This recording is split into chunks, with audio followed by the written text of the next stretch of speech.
Vinciane, Oui, vous voulez bien me suivre pour l'entretien? avec plaisir. Après vous.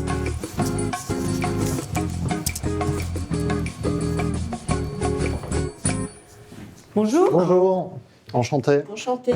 Asseyez-vous. Christophe.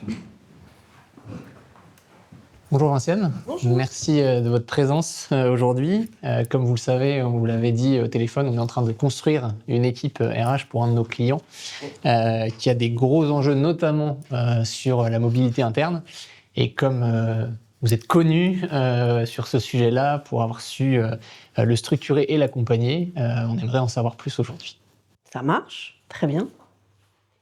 On a quelques questions pour vous. On va commencer très basiquement sur le sujet de la mobilité interne. Pour vous, c'est quoi les principaux leviers pour ancrer un process de mobilité interne en entreprise? La première chose, je pense, c'est déjà d'écouter nos collaborateurs et nos managers sur le sujet et d'identifier si frein il y a, quel intérêt il y a, et finalement, c'est de passer certainement beaucoup de temps sur la mesure et l'analyse finalement de ce que pourront nous dire nos collaborateurs et nos managers sur le sujet. Ensuite, je pense que c'est essentiel d'avoir un process qui soit lisible pour tout le monde, collaborateurs justement et managers. Et puis, je pense qu'il faut que ce soit un process qui soit équitable, puis qui soit aussi très engageant.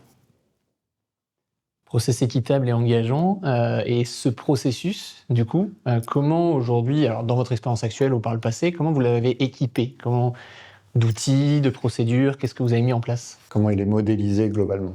On a revu, donc après cette grosse période d'analyse d'écoute qui prend du temps, on a décidé de revoir chaque process de mobilité, qu'il soit géographique, qu'il soit vertical ou qu'il soit horizontal. Et c'est bête à dire, mais on a réécrit tous les process.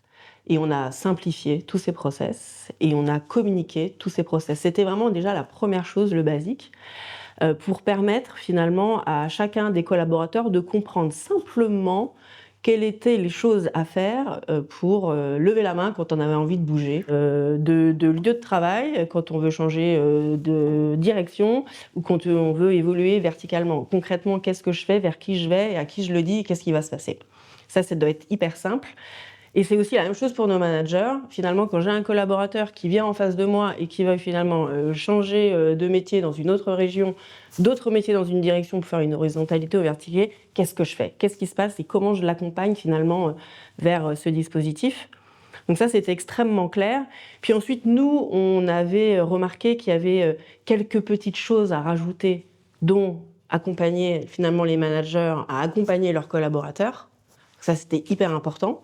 Donc, on a créé effectivement des kits, on a refait des moments de sensibilisation très très forts, parce que c'est pas évident quand on est un manager de dire bah voilà, moi je veux bouger, je sais pas où, je te donne le bébé, débrouille-toi en tant que manager, je ne sais pas. Et puis la deuxième chose, c'était on veut toujours rendre le collaborateur autonome, il faut qu'il soit proactif pour créer sa carrière. Oui, mais dans une entreprise où il y a beaucoup de métiers, il y a beaucoup de possibilités, c'est pas évident aussi d'aller chercher l'information. Donc c'était déjà de donner, de rendre accessible l'information dont il avait besoin pour prendre une décision, et puis peut-être un peu plus l'accompagner dans sa réflexion pour que lorsqu'il arrive de son manager, il ait un projet déjà construit, une attention, une aspiration.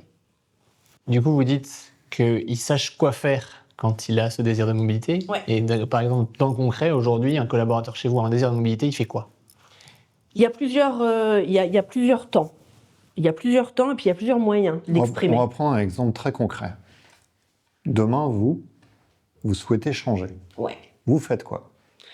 J'en parle déjà à mon manager. À votre fonction actuelle. À ma fonction actuelle, j'en parle déjà à mon manager, qui va me donner son retour finalement sur mon projet professionnel.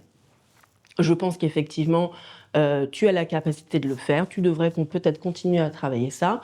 Et puis, comme j'ai un excellent manager, il me dira certainement, ok, as-tu déjà parlé aux personnes qui occupent ce poste au sein de l'entreprise pour valider que finalement, c'est bien ce que tu penses du job, c'est bien ce que tu penses du quotidien et que ça pourrait finalement te convenir. Et ensuite, il est fort probable qu'on m'invite à faire un vie ma vie. pour pouvoir prendre connaissance réellement du quotidien de ce poste-là, des collègues, de l'environnement, et de voir finalement si ça matche réellement avec mes envies et mes aspirations. Et Vie ma vie, c'est des choses qu'on voit fréquemment, enfin, dans certaines entreprises, pas dans toutes, mais ça se matérialise comment? C'est quoi? C'est 2 heures dans un service? C'est 3 jours? Une semaine? Comment ça se passe? Ouais, on est sur une moyenne plutôt de 2-3 jours. Et ça, pareil, on a dû le processer, parce que les Vie ma vie, c'est bien, mais à organiser, finalement, ça peut prendre vite du temps. Puis qui s'en occupe, en fait, à partir du moment où la demande a été faite. Et donc, finalement, le process, il est plutôt simple. Ça dépend effectivement des mouvements, c'est-à-dire qu'à partir du moment où on a 99 halles qui sont des points de vente, et si la demande vient d'une halle pour faire un Vie ma vie au niveau du siège, c'est le chargé de talent qui prend la demande et qui va organiser avec les managers d'accueil ce Vie ma vie, et qui va faire le relais finalement avec le RH et manager du collaborateur qui est plus sur le terrain. Donc c'est nous qui allons organiser ça. On va l'organiser et puis on va demander surtout un retour d'expérience au collaborateur. On a un format bien spécifique, un template qui l'aide finalement à donner son retour d'expérience, qui va aider le manager qui a accueilli. C'est toujours intéressant d'avoir un retour d'une personne qu'on a accueillie, c'est important. Mais aussi pour son manager et son RH, retour au niveau du point de vente pour dire finalement c'est quoi mon retour avec ce Vie ma vie, et on continue ou on continue pas finalement. Et si jamais on continue, du coup, et si jamais comment on continue, ça c'est top. Si jamais on continue et puis si on estime que le collaborateur, il est prêt maintenant à prendre ce poste, il y aura toujours de la formation, il y aura toujours des choses à améliorer pour lui, pour prendre le poste. Pas de souci, mais on sent qu'il est prêt. Deux choses, il va toujours rencontrer le chargé de recrutement qui s'occupe du périmètre. S'il y a un poste qui est disponible, il rencontre le chargé de recrutement et on le met dans le processus recrutement. S'il n'y a pas de poste disponible, il rencontre bien sûr toujours le chargé de recrutement et on va le mettre dans un vivier. Donc aujourd'hui, on peut faire un Vie ma vie même s'il n'y a pas de poste disponible, ça permet de se projeter. Bien sûr. Ok, c'est plutôt une bonne initiative. Maintenant, demain, un collaborateur ou une collaboratrice vient vous voir à la RH et vous dit j'ai envie de mobilité, mon manager s'y oppose, il m'a fermé la porte parce que je suis dans le service commercial, c'est moi qui génère le plus de chiffres, il m'a fait comprendre que je ne pourrais pas bouger. Qu'est-ce que vous faites? On va revoir avec le RH référent. On va aller revoir ce manager et on va effectivement lui réexpliquer finalement les convictions de l'entreprise qui sont la nôtre sur les bienfaits de la mobilité et l'importance finalement que ça a. Et puis il faut réexpliquer aussi, je pense, aux managers que c'est vachement bien d'être un manager développeur. C'est vachement bien d'être un manager passeur. Et on en veut plus dans l'entreprise finalement. Que les talents appartiennent à l'entreprise et que finalement, de manière aussi assez concrète, si on bloque cette mobilité et que la personne en plus a les capacités de prendre un autre poste, en 3 clics, elle va quitter l'entreprise. Et nous, on préfère finalement aussi que nos collaborateurs puissent s'épanouir. Et que finalement, il a fait son job, il a développé des talents. Parfait. On a du coup un candidat qui a le poste qui lui correspond, un manager que vous avez convaincu de devenir un passeur. La phase de onboarding, sur laquelle on parle beaucoup aujourd'hui, qui est pour présenter l'entreprise habituellement, comment elle se passe pour le cas de la mobilité interne? Ouais, elle est souvent...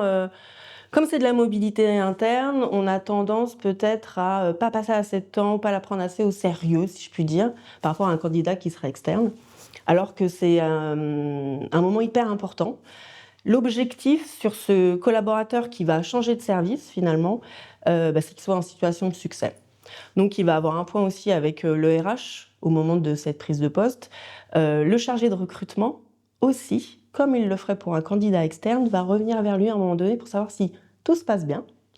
Et la même chose au niveau du manager. Et on demande à nos managers, on a finalement 2 parcours d'onboarding, un pour l'interne, un pour l'externe, et de lui expliquer ce que sont les bonnes pratiques et les choses à ne pas oublier, surtout et même pour l'interne.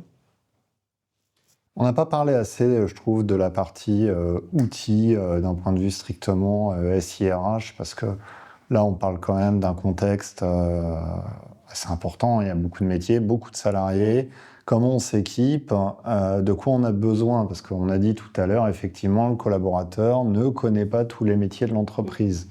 Donc ça passe par quoi? Par un intranet, ça passe par, je sais pas, des plaquettes, des vidéos de présentation des métiers. Comment ils s'y retrouvent? Il y a combien de métiers dans votre entreprise actuelle? Ouais, il y a un peu plus de 400 métiers dans mon entreprise, des nouveaux métiers surtout, qui sont arrivés chez Metro, pas toujours connus. Donc ce qu'on a fait, déjà la première chose, c'est que tous nos collaborateurs vont sur la plateforme, notre ATS, peuvent coopter et finalement postuler sans limite, réellement.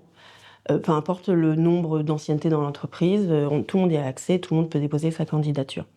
Alors, pour déposer sa candidature, il faut connaître le job. Et comment on fait pour connaître le job? C'était donc la question. On a un espace dédié à M comme ma mobilité professionnelle, où on va avoir des liens qui ramènent à chaque fiche métier de toutes les entreprises. On anime aussi beaucoup de cette page, finalement, et on fait des petites vidéos sur des métiers. Souvent, effectivement, et en premier temps, des métiers où on a besoin de recruter sur l'interne, où ça fait réellement sens, mais aussi des métiers qui ne sont pas connus dans l'entreprise, parce qu'on ne connaît pas non plus tous les talents de nos collaborateurs, et peut-être que dans une autre vie, avant Metro, ils ont fait ça. Donc c'est aussi important de leur présenter finalement tout ce panel de métiers. Donc finalement, on a les fiches métiers, on a la possibilité d'avoir des vidéos, et si le poste est ouvert, on a la possibilité aussi de discuter avec un référent du service. C'est pas le manager qui recrute, c'est un collaborateur qui est porté volontaire pour répondre aux questions de futurs postulants en interne, pour lui expliquer le quotidien. C'est un vie-ma-vie en échange finalement, où il peut poser toutes les questions. On va pas forcément toujours poser toutes les questions à son futur manager, mais là, à un collègue, finalement, on est beaucoup plus libre, et le collègue peut, en toute transparence, répondre aux questions. Top. Tout à l'heure, on a parlé du cas où bon, tout se passe bien, je veux faire une mobilité, c'est accepté, on poursuit le process, etc. Qu'est-ce qu'on fait des collaborateurs qui visaient un poste de mobilité ouvert cette fois-ci, donc connu de tout le monde, et à qui on a dit non, tu n'es pas retenu? Ouais. Parce qu'on sait très bien que quand on refuse un candidat externe, bon, bah voilà, on a refusé un candidat externe, finalement, on ne va pas y prêter plus attention. Mais en interne, c'est notre histoire. Ouais, c'est une autre histoire, et il y a une vraie précaution à prendre. Postuler en interne, c'est un engagement, donc on se doit de répondre à cet engagement en tout cas. Et lorsque un candidat finalement n'a pas le job qu'il voulait au sein de l'entreprise, après soit l'entretien avec le recruteur ou avec le futur manager, on a une trame déjà bien spécifique où on va remplir, ce qui permet un peu de formaliser, voilà, nous ce qu'on a vu, c'est tes axes forts sont ceux-ci, et tes axes d'amélioration par rapport à la situation, par rapport au job pour lequel tu as postulé, ça serait ça, ça, ça. D'accord? Et ça, cette trame, elle lui est donnée, puis elle est donnée aussi à son manager et son RH. Et puis, selon finalement aussi ce qu'on sait du candidat et de son niveau de frustration qui sera le sien au moment où on va lui annoncer, on prévient toujours le manager et le RH qui vont permettre aussi derrière de revoir avec le collaborateur et d'activer le plan de développement individuel. Ok, t'as pas le job, par contre c'est une expérience assez intéressante, tu vois, et on a remarqué finalement ce qui est ressorti, c'est ce dont on avait déjà peut-être parlé, peut-être qu'effectivement il faut que tu continues à t'améliorer sur tel item, et on va enchaîner, et puis on va faire des formations, puis on va te mettre en situation. Alors votre process, il nous paraît passionnant. Est-ce qu'aujourd'hui, vous avez mis des indicateurs pour le mesurer peut-être la rétention que ça implique, toutes les choses qui mettent en valeur toutes les initiatives qui ont été mises en place sur la mobilité? Bon, la data, vous savez déjà, c'est un sujet hyper important, mais c'est pas un sujet évident à avoir non plus en RH, on n'a pas encore tous les outils. Ce qu'on va mesurer, nous, déjà, c'est le nombre de candidatures internes qu'on va avoir, de trimestre en trimestre, de mois en mois. Surtout quand on va pusher un petit peu des postes, des opportunités en interne, on va voir comment nos collaborateurs répondent à ça. Ensuite, forcément, on regarde notre taux de mobilité interne. C'est essentiel, on le regarde. On va regarder les mouvements interdirection, on va regarder les mouvements d'une direction à une autre, on va regarder celle qui reçoit peut-être le plus de candidatures. Ça, c'est hyper important, c'est hyper intéressant aussi. Ça permet aussi de challenger un peu les directions. On va regarder effectivement le taux de turnover, le taux de fidélisation. Ce qu'il faut qu'on travaille encore plus derrière, c'est les personnes qui vont rester dans l'entreprise ensuite, au bout de 3 ans, quand ils ont fait une mobilité interne. Dernière question avant qu'on passe au test. Est-ce que la mobilité interne est un bon outil pour combler des lacunes en termes de recrutement pénurique? En termes de métiers pénuriques que vous n'arrivez pas à avoir à l'externe, est-ce que la mobilité interne est une réponse adéquate? C'est une des réponses. C'est pas la seule, mais c'est l'une des réponses en tout cas. C'est un levier qui doit être mieux exploité, plus exploité, ça c'est certain. Souvent, et ça c'est hyper intéressant, c'est que les postes qui sont pénuriques à l'externe le sont aussi à l'interne. Donc ça permet aussi de se reposer des questions sur l'accompagnement, la formation et finalement aussi le job, les activités clés finalement. Et ensuite, c'est pour moi essentiel d'activer la mobilité interne sur des postes pénuriques parce qu'ils sont souvent des postes stratégiques et qu'il y a tout intérêt à avoir de la mobilité interne parce qu'il y a une transmission du savoir-faire, il y a une rétention finalement de notre expertise qui est en tout cas chez nous très importante. Merci Vinciane. On passe à la partie test. Très bien. 7 questions. Réponse rapide. Première question. 2 profils similaires. L'un vient d'un grand groupe, l'autre d'une start-up. Instinctivement, vous êtes attiré par start-up ou grand groupe? Ça dépend pour qui je recrute et quelle est la culture d'entreprise. Je dirais start-up. Ok. Deuxième point. CV, avec ou sans photo? Ah, sans photo. On s'en fout. Troisième point. Vous avez 2 candidats à égalité sur les scorecards. Quel est le critère différenciant? Je ne connais pas les critères de la scorecard, mais je vais favoriser le fit culturel. 4. La seniorité en entreprise, c'est? Génial. 5. La Gen Z en entreprise, c'est? Challenger. 6. Le retard à l'entretien, c'est? Ça peut arriver. Et 7. Un conseil pour un junior qui se prend de passion pour les RH. Les RH, c'est super. Le business et les RH, c'est le combo gagnant. Donc, il va falloir s'intéresser très, très fort à ce qui se passe sur le business. Top. Merci beaucoup, Vinciane. Merci à vous. Merci de votre présence. On Et puis, viendra- on reviendra vers vous très rapidement. Je vous raccompagne. J'espère. Merci. Avec plaisir. Merci. Au revoir. Au revoir.